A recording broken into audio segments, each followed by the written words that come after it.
Salut les geeks, je m'appelle Gad, passionné de cybersécurité.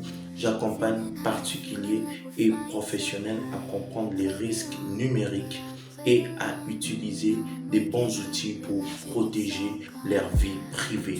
Du 9 au 10 avril, j'ai eu l'honneur d'intervenir comme formateur lors d'un atelier sur la sécurité numérique et la protection de la vie privée organisé par le collectif 24 avec l'appui du National Endowment for Democracy.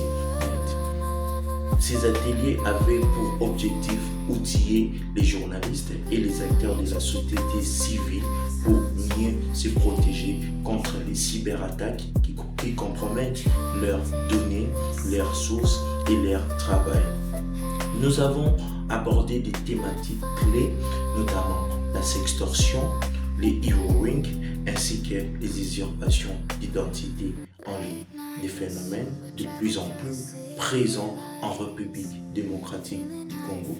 Nous avons également partagé des conseils pratiques pour prévenir ces situations et réagir efficacement en cas de chantage numérique ou d'exploitation d'images et d'identité. Côté outils, les participants ont découvert TARS, un système d'exploitation conçu pour préserver l'anonymat, Orbot, pour faire transiter les trafics Android via les réseaux Tor, Tor Browser et Mullvad Browser pour naviguer de manière sécurisée et anonyme.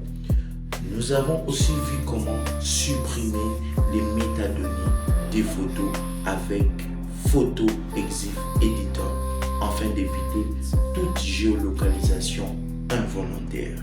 Le partage sécurisé des fichiers, l'utilisation d'Onion Char.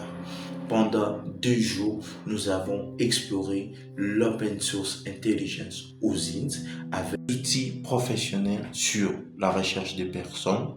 Nous avons vu des outils comme PIM-Ears, API-Ears, Sherlock pour retrouver des profils photos et comptes liés à une identité.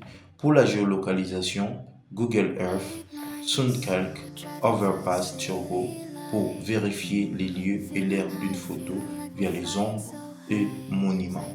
Pour les analyses des sites web, de Harvester, Woz, Foca, c'est pour extraire email, métadonnées, sous-domaines et infos d'entreprise.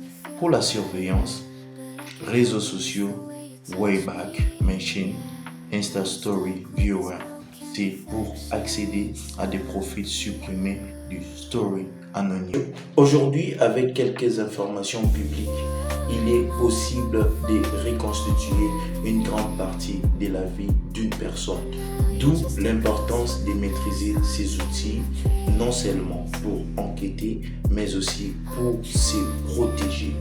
Protéger sa vie privée, c'est protéger ses sources, son travail et sa liberté. Abonnez-vous pour plus de contenu sur la cybersécurité et l'OSINT. À bientôt.